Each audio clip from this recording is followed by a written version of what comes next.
श्री सत्यनारायण भगवान की जय, श्री कृष्णचंद्र भगवान की जय, श्री रामचंद्र भगवान की जय। देखिए, आज हम श्री सत्यनारायण भगवान की कथा कर रहे हैं। आप बड़े प्रेम से श्रवण करें।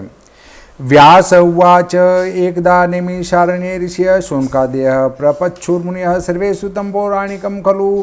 ऋषय उवाच व्रतेन तपसा किं वा प्राप्यते वाञ्छितं फलं तत्सर्वं श्रोतुमिच्छामः कथयस्व महामुने। सूत उवाच नारदेनैव सम्पृष्टो भगवान् कमलापतिः सुरर्षिः यथेवाह तच्छृणुतः समाहिताः। श्री व्यास जी ने कहा, एक समय शौनक आदि विवेकी मुनिगणों ने पुराणों के ज्ञाता श्री सूत जी से पूछा कि वह व्रत तप कौन सा है जिसके करने से मनवांछित फल मिलता है। हे महामुनि, हम वह सुनना चाहते हैं, कृपा कर सुनाएं। श्री सूत जी बोले, ऐसा ही प्रश्न नारद ने किया था। जो कुछ भगवान कमलापति ने कहा था, आप सब उसे सुनिए। परोपकार की भावना लेकर योगी नारद अनेक लोकों की यात्रा करते करते मृत्यु लोक में आ गए। वहां उन्होंने देखा कि लोग तरह तरह के कष्ट भोग रहे हैं। पिछले कर्मों के प्रभाव से अनेक योनियों में उत्पन्न हो रहे हैं। दुखी जनों को देख नारद सोचने लगे कि इन प्राणियों का दुख किस प्रकार दूर किया जाए। मन में यही भावना रखकर नारद जी विष्णु लोक पहुंचे। वहां नारद जी ने शुक्ल वर्ण वाले 4 भुजाधारी सत्यनारायण के दर्शन किए, जिन्होंने शंख, चक्र, गदा, पद्म अपनी भुजाओं में ले रखा था और उनके गले में वनमाला पड़ी थी। नारद जी ने स्तुति की और कहा कि मन वाणी से परे अनंत शक्तिधारी आपको प्रणाम है। आदि, मध्य और अंत से मुक्त सर्व आत्मा के आदि कारण श्री हरि आपको प्रणाम। नारद जी की स्तुति सुन विष्णु भगवान ने पूछा, हे नारद, तुम्हारे मन में क्या है, वह सब मुझे बताइए। भगवान की यह वाणी सुन नारद जी ने कहा, मृत्युलोक के सभी प्राणी पूर्व पापों के कारण विभिन्न योनियों में उत्पन्न हो अनेक प्रकार के कष्ट भोग रहे हैं। यदि आप मुझ पर कृपालु हैं तो इन प्राणियों के कष्ट दूर करने का कोई छोटा सा उपाय बताएं, मैं वह सुनना चाहता हूँ। श्री भगवान बोले, हे नारद, तुम साधु हो, तुमने जन जन के कल्याण के लिए अच्छा प्रश्न किया है। जिस व्रत के करने से व्यक्ति मोह से छूट जाता है वह मैं तुम्हें बताता हूँ। यह व्रत स्वर्ग और मृत्युलोक दोनों में दुर्लभ है। तुम्हारे स्नेहवश में इस व्रत का विवरण देता हूँ। सत्यनारायण का व्रत विधि पूर्वक करने से तत्काल सुख मिलता है और अंततः मोक्ष का अधिकार मिलता है। श्री भगवान के वचन सुन नारद ने कहा कि प्रभु, इस व्रत का फल क्या है, इसे कब और कैसे धारण किया जाए और इसे किस किस ने किया है। श्री भगवान ने कहा, दुख शोक दूर करने वाला, धन बढ़ाने वाला, सौभाग्य और संतान का दाता, सर्वत्र विजय दिलाने वाला श्री सत्यनारायण व्रत मनुष्य किसी भी दिन श्रद्धा भक्ति के साथ कर सकता है। सायंकाल धर्मरत हो ब्राह्मण के सहयोग से और बंधु बांधव सहित श्री सत्यनारायण का पूजन करें। भक्ति पूर्वक खाने योग्य उत्तम प्रसाद सवाया ले। यह प्रसाद केले के फल, घी, दूध, गेहूं के आटे से बना हो। यदि गेहूं का आटा न हो तो चावल का आटा और शक्कर के स्थान पर गुड़ मिला दे। सब मिलाकर सवाया बना नैवेद्य अर्पित करे। इसके बाद कथा सुने, प्रसाद ले, ब्राह्मणों को दक्षिणा दे और इसके पश्चात बंधु बांधवों सहित ब्राह्मणों को भोजन करावे। प्रसाद पा लेने के बाद कीर्तन आदि करे और फिर भगवान सत्यनारायण का स्मरण करते हुए स्वजन अपने अपने घर चले जाएं। ऐसे व्रत पूजन करने वाले की मनोकामना अवश्य पूरी होगी। कलयुग में विशेष रूप से यह छोटा सा उपाय पृथ्वी पर सुलभ है। श्री स्कंद पुराणे रेवाखंडे सत्यनारायण व्रत कथायाम प्रथमोध्याय। बोले श्री सत्यनारायण भगवान की जय।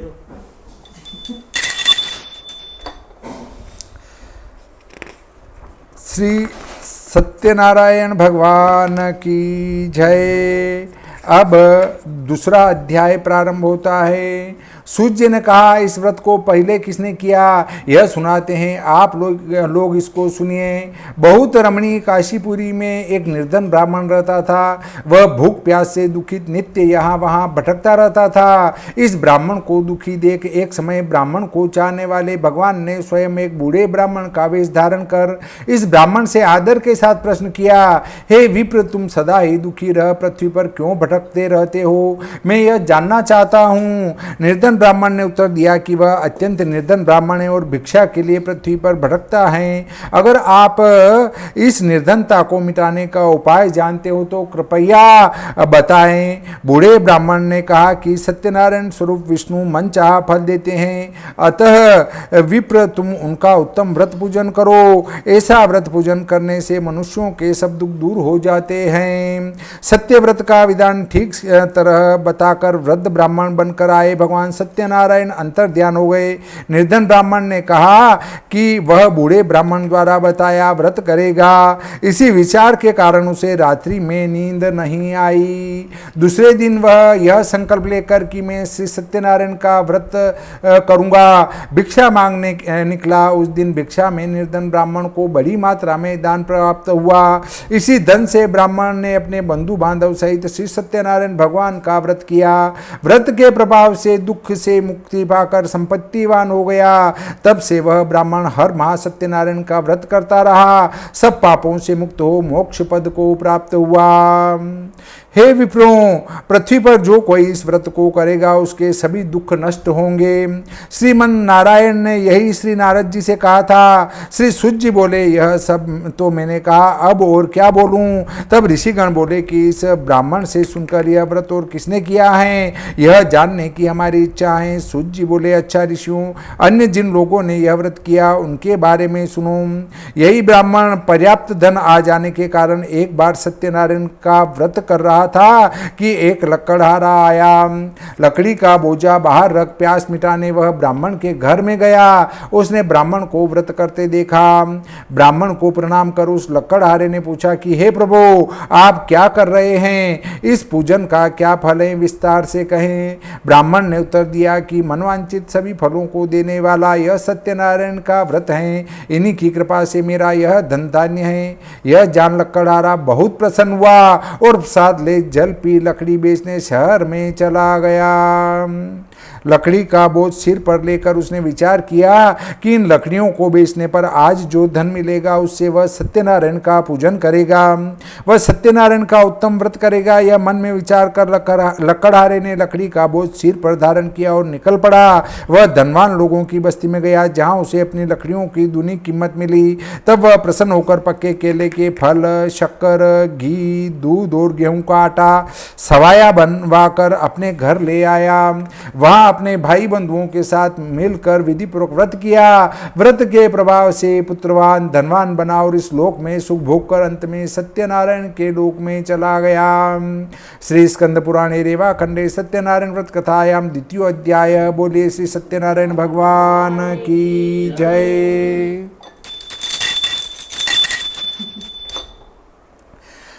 तृतीयोऽध्यायः।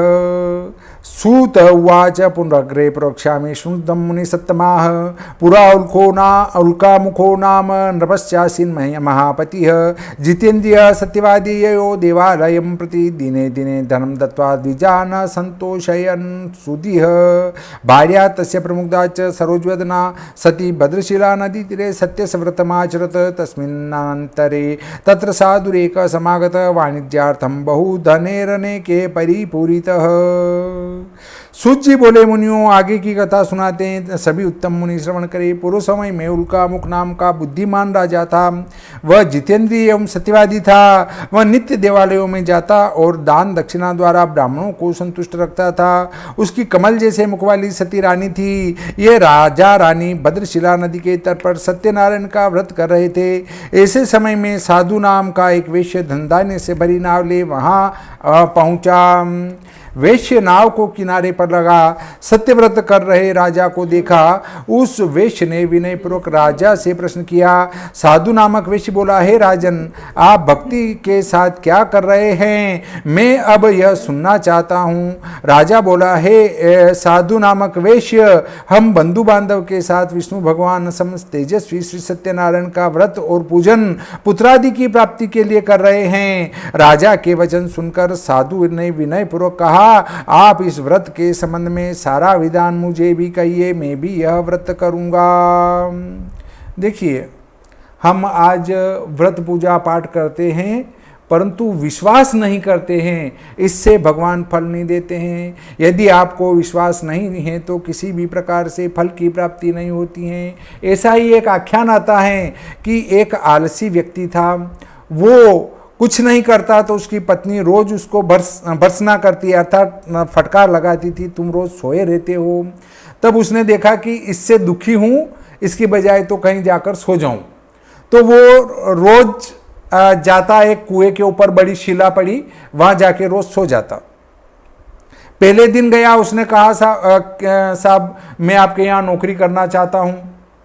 उसी ने कह दिया हाँ कर लो, कल से आ जाना। तो फिर उसी ने कहा कि मैं कल से आ जाऊंगा, और वहां जाके सोने लगा। अब पत्नी से कहा कि मैं पूछ के आ गया हूं सेठ जी से, उन्होंने कहा कल से आ जाना और मैं जा रहा हूं। तो वो रोज जाके वहां सोने लगा। तो अब महीना भर हो गया, उसके ऊपर वो सभी दुकानदारों से किराने का सामान लाने लग गई कि मेरे घर वाले तो नौकरी पे जा रहे हैं, तो वो पैसे आएंगे उससे चुका दूंगी महीने भर में। अब 5-10 दिन ऊपर निकल गए, बोले अब तो वेतन लाओ जो इनके चुकाएं। तो वो गया कि मैं कल सेठ जी से कहूँगा। उसने कहा कि सेठ जी पैसे दे दो, महीना भर हो गया। तो क्या अगले महीने में देंगे? उसी ने कह दिया अगले महीने में देंगे। वो उसने घर आके कह दिया, सेठ जी ने कहा अगले महीने में देंगे। वह अगला महीना भी हो गया, तो क्या अब तो पैसे लाओ।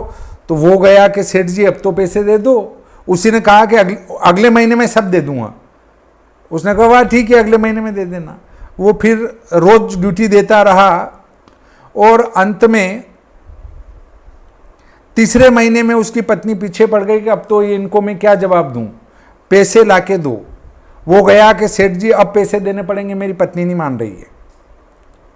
तो कह अभी नहीं है। उसी ने कह दिया अभी नहीं देने पड़ेंगे, नहीं तो मैं फोड़ डालूंगा आपको। तो कि फोड़ डाल तू तो साहब उसने एक पत्थर उठाया बड़ा और उसके ऊपर मार दिया।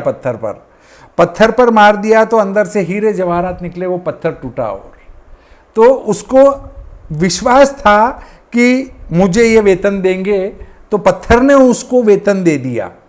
और अगर हमें विश्वास नहीं है तो भले सत्यनारायण भगवान की कथा सुन के पूरा स्कंद पुराण पढ़ लो तो भी संतान की प्राप्ति नहीं होगी। इसलिए अगर आपको विश्वास है तो सत्यनारायण भगवान निश्चित ही आपकी मनोकामना पूरी करेंगे। मेरे भी कोई संतान नहीं है, क्या इस व्रत के प्रभाव से मेरे घर भी संतान होगी? इसके बाद वह खुशी खुशी अपने घर आया। घर आकर उसने अपनी पत्नी से सब कुछ कहा। साधु बोला यदि हमारे घर संतान होगी तो हम भी सत्यनारायण का व्रत करेंगे।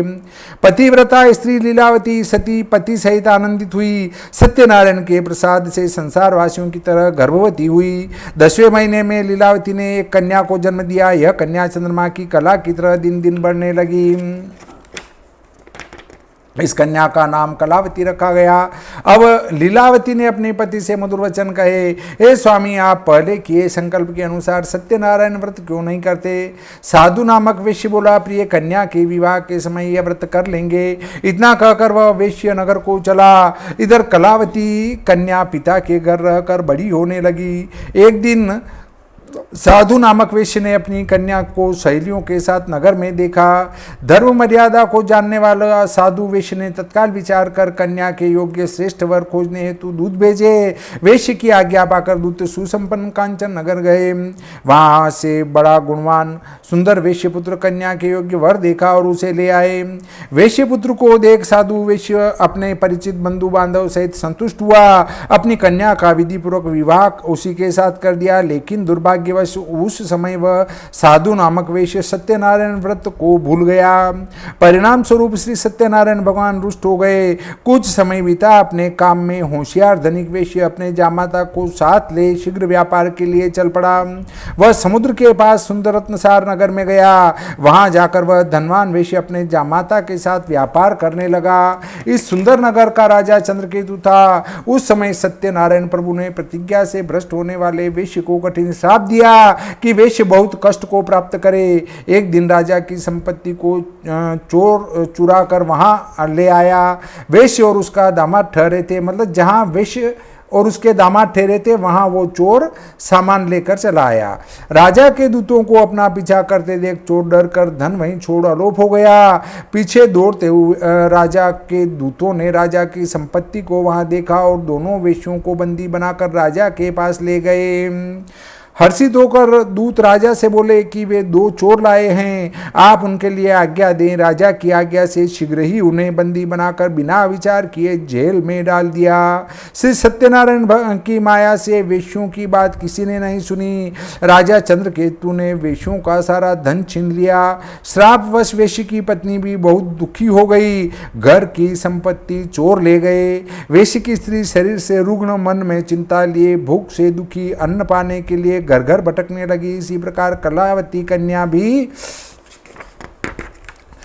एक दिन भूखी प्यासी बेटी कलावती एक ब्राह्मण के घर गई, जहां उसने सत्यनारायण का व्रत पूजन होते देखा।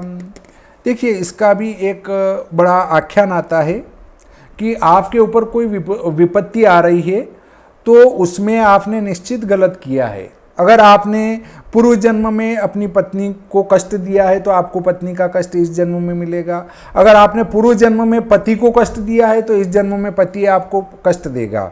ऐसे ही एक बार क्या होता है कि एक गाय छूट जाती है और वो दौड़ती रहती है। ये आख्यान में आगे बात आएगी। एक संत जी जो अपने भ्रष्टा तोलने के लिए एक ही बाट का प्रयोग करते हैं। एक बाट 5 किलो तो भी वही, 2 किलो तो भी वही, उसी से तोलते हैं। तो क्या होता है कि एक महात्मा उधर से गुजरते रहते हैं तो उनका उस तराजू के ऊपर नजर जाती है। वो कहते शालिग्राम शिला से ये दुष्ट ऐसा कुकृत्य कर रहा है। वो गया कि भक्त, मुझे भिक्षा की आवश्यकता है। अब ऐसे व्यक्ति के यहाँ अगर कोई संत महात्मा चला जाए तो वो बड़ा खुश होगा। उसने कहा बिल्कुल, तो मुझे वचन दे कि तू मेरा वचन का पालन करेगा। तो बोले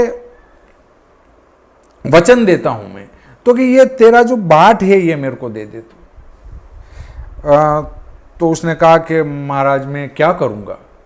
तो नहीं, या तो वचन हार या फिर ये बाट मेरे को दे तू। उसने कहा वाह ले जाओ। वो महात्मा जी उस शालिग्राम शिला को गंगा किनारे ले जाते हैं, अच्छा स्नान कराते हैं, अभिषेक कराते हैं, बहुत बढ़िया पूजन करते हैं और रात को सोते हैं। तब भगवान चतुर्भुज रूप में दर्शन देते हैं और कहते हैं दुष्ट, तू मुझे जहां से लाया था वहां वापस छोड़, मैं वहीं खुश हूं।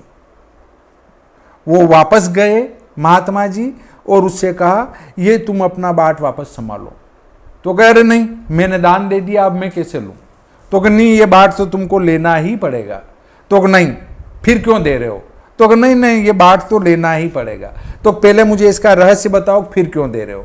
तो कह अरे ये शालिग्राम शिला है, तू उससे ये भ्रष्टा तोल रहा था, तो मैंने देखा कि शालिग्राम जी को मैं लेता जाता हूं, मैंने गंगा जी में स्नान कराया, इनको अभिषेक किया और अच्छी पूजा करी, परंतु यही रात में स्वप्न में आके कहते हैं कि मुझे तो वहीं जाके छोड़। अब उनका समय बदलना था तो क्या हुआ कि उसका मन पलटा। उसने कहा कि ओहो, भगवान नारायण मेरे ऊपर इतने प्रसन्न है और मैं ऐसा गलत कार्य कर रहा हूं, आज से ही ये काम छोड़ा और मैं सन्यास लेके जगन्नाथ जी जाता हूं। वो सन्यास लेकर जगन्नाथपुरी की ओर रवाना हो जाता है तो जहां सूर्यास्त हो जाता है वहीं सो जाता है। सूर्योदय हुआ और वापस चल देता है। अब वो उन भगवान को जो उसने बताया कि ये तो हमारे शिला है, शालिग्राम शिला, तो भगवान शालिग्राम को लेके वो चल दिया।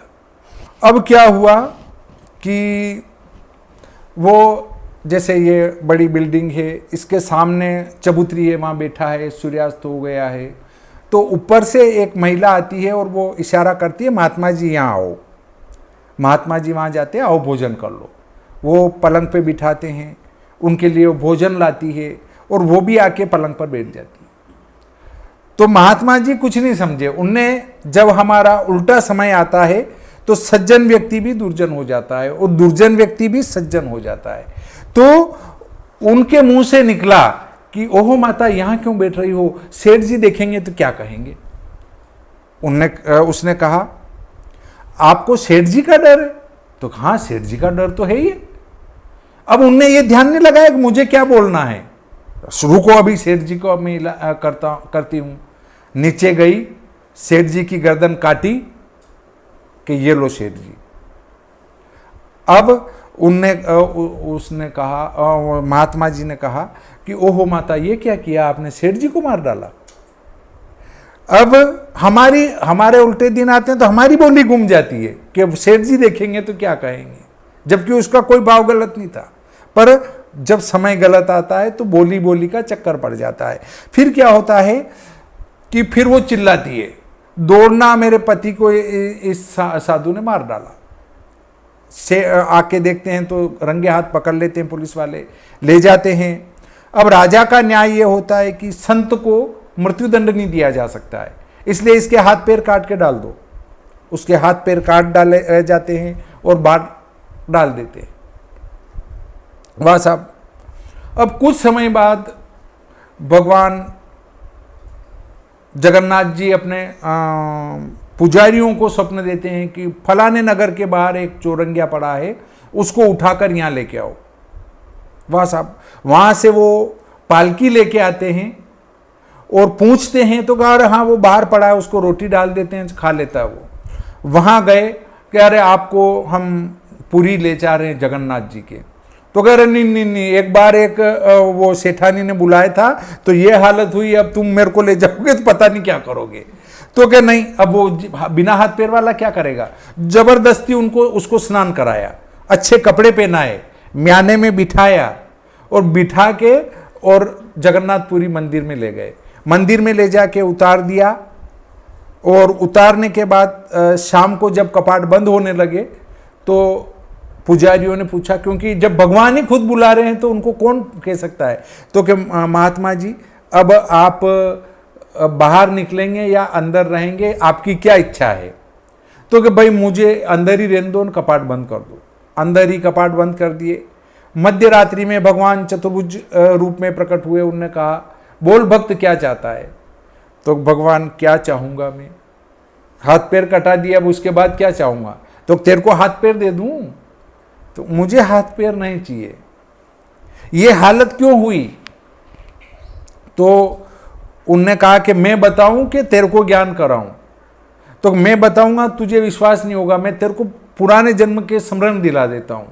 तो पूर्व जन्म में वो ब्राह्मण था, कसाई उसके पीछे दौड़ रहा था मारने के लिए, ब्राह्मण था। और जो सेठानी थी वो गाय थी, वो गाय को वो सेठ कसाई मारने दौड़ रहा था।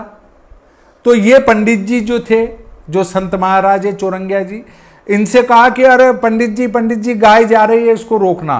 तो इनने हाथ दौड़ के गए पैरों से और हाथ आड़े दे दिए।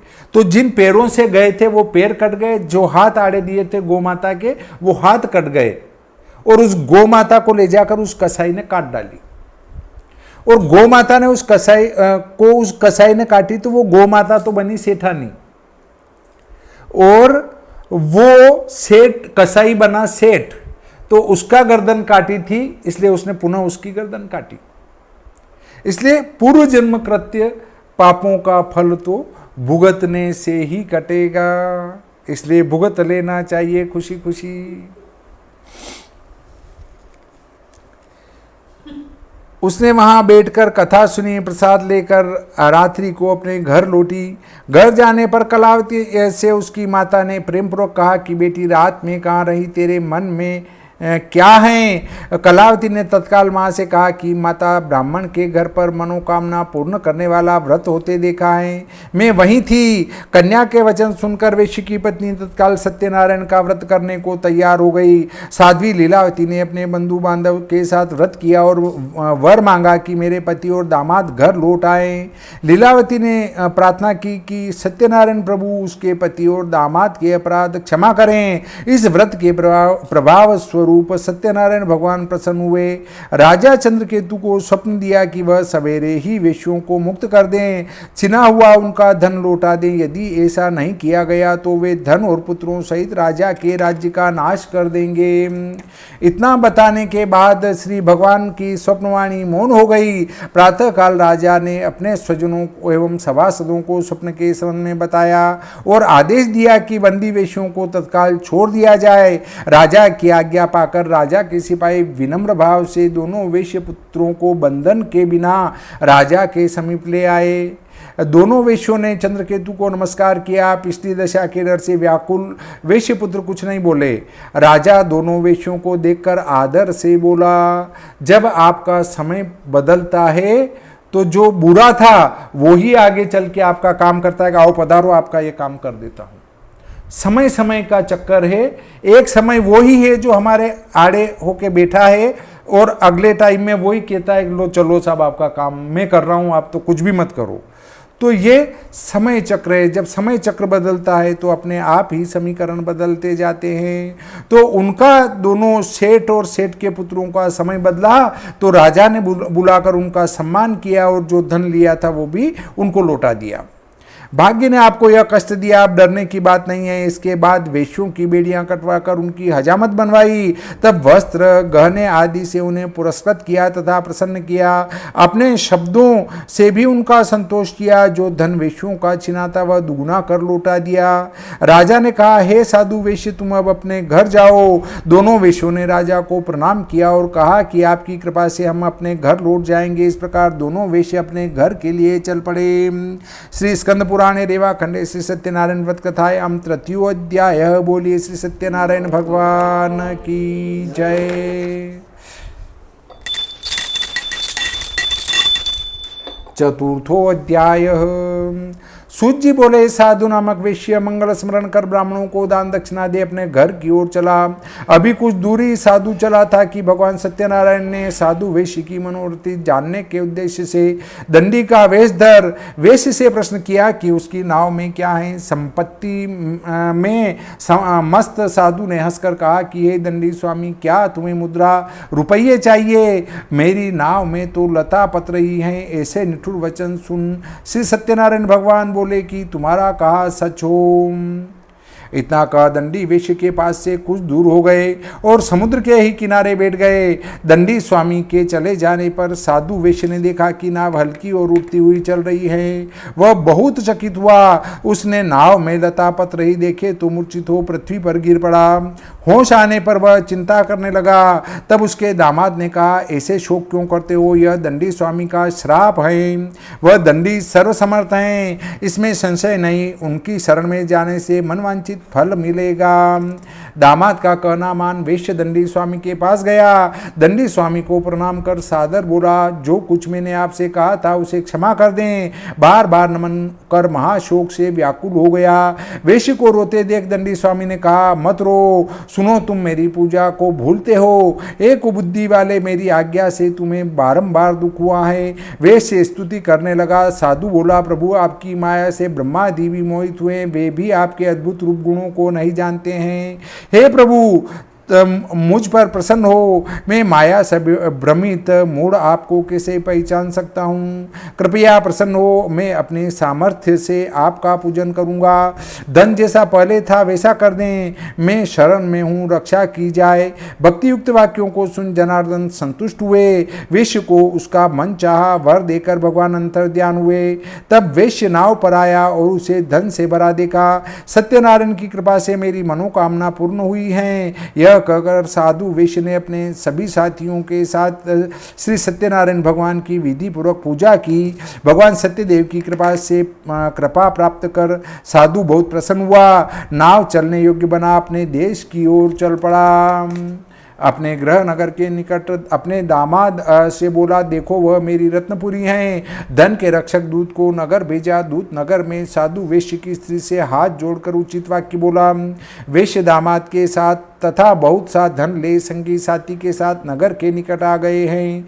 दूत के वचन सुन सती स्त्री बहुत प्रसन्न हुई। भगवान सत्यनारायण की पूजा पूर्ण कर अपनी बेटी से बोली, मैं साधु के दर्शन के लिए चलती हूँ, तुम जल्दी आओ। अपनी माँ के वचन सुन पुत्री ने भी व्रत समाप्त माना। प्रसाद लेना छोड़ अपने पति के दर्शनार्थ चल पड़ी। सत्यनारायण इससे रुष्ट हो गए और उसके पति तथा धन से लदी नाव को जल में डुबो दिया। कलावती ने वहां अपने पति को नहीं देखा। उसे बड़ा दुख हुआ और वह रोती हुई भूमि पर गिर गई। नाव को डूबती हुई देख कन्या के रोदन से डरा हुआ वेश्य बोला, क्या आश्चर्य हो गया। नाव के मल्लाह भी चिंता करने लगे। अब तो लीलावती भी अपनी बेटी को दुखी देख व्याकुल हो पति से बोली, इस समय नाव सहित दामाद कैसे अदृश्य हो गए हैं, न जाने किस देवता ने नाव हर ली है। सत्यनारायण की महिमा कौन जान सकता है। इतना कह वह स्वजनों के साथ रोने लगी। फिर अपनी बेटी को गोद में ले विलाप करने लगी। वहां बेटी कलावती अपने पति के नहीं रहने पर दुखी हो रही थी। वेश्य कन्या ने पति की खड़ाऊ लेकर मर जाने का विचार किया। स्त्री सहित साधु वेश्य ने अपनी बेटी का यह रूप देखा। धर्मात्मा साधु वेश्य दुख से बहुत व्याकुल हो चिंता करने लगा। उसने कहा कि यह हरण श्री सत्यदेव ने किया है। सत्य की माया से मोहित हूँ। सबको अपने पास बुलाकर उसने कहा कि मैं सविस्तार सत्यदेव का पूजन करूंगा। दिन प्रतिपालन करने वाले भगवान सत्यनारायण बारंबार प्रणाम करने पर प्रसन्न हो गए। भक्त वत्सल ने कृपा कर यह वचन कहे, तुम्हारी बेटी प्रसाद छोड़ पति को देखने आई, इसी के कारण उसका पति अदृश्य हो गया। यदि यह घर जाकर प्रसाद ग्रहण करे और फिर आए तो हे वेश्य, इसे इसका पति मिलेगा, इसमें संशय नहीं है। साधु की बेटी ने यह आकाशवाणी सुनी। तत्काल वह घर गई और प्रसाद प्राप्त किया। फिर लौटी तो अपने सुजन पति को वहां देखा। तब उसने अपने पिता से कहा कि अब घर चलना चाहिए, देर क्यों कर रखी है। अपनी बेटी के वचन सुन साधु वेश्य प्रसन्न हुआ और भगवान सत्यनारायण का विधि विधान से पूजन किया। अपने बंधु बांधव एवं जामाता को ले अपने घर गया।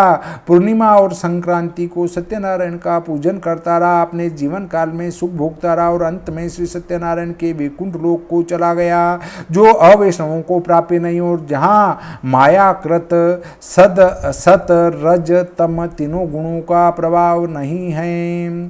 श्री स्कंद पुराणे रेवा खंडे सत्यनारायण व्रत कथायाम चतुर्थो अध्याय। बोली श्री सत्यनारायण भगवान की जय।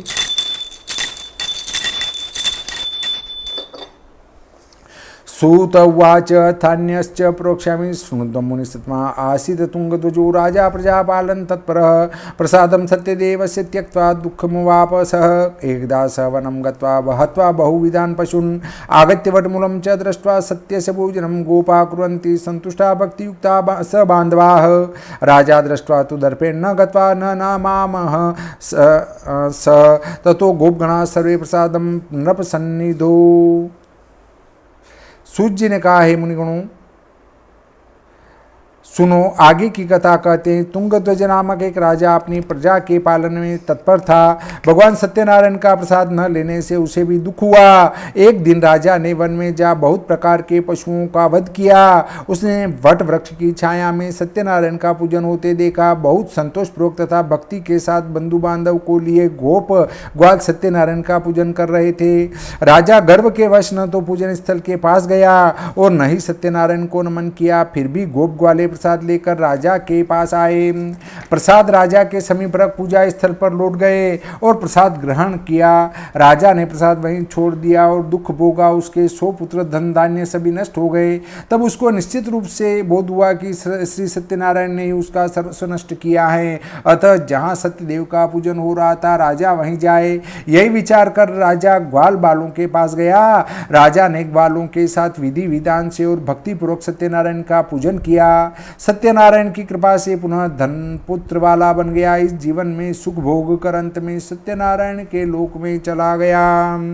इस परम दुर्लभ सत्यनारायण व्रत को जो धारण करता है और फलदायी कथा को भक्तिपूर्वक सुनता है, उसे श्री सत्यनारायण की कृपा से धन धान्य आदि प्राप्त होते हैं। दरिद्र व्यक्ति धन पाता है, बंदी व्यक्ति का बंधन कट जाता है, भयग्रस्त का भय मिट जाता है।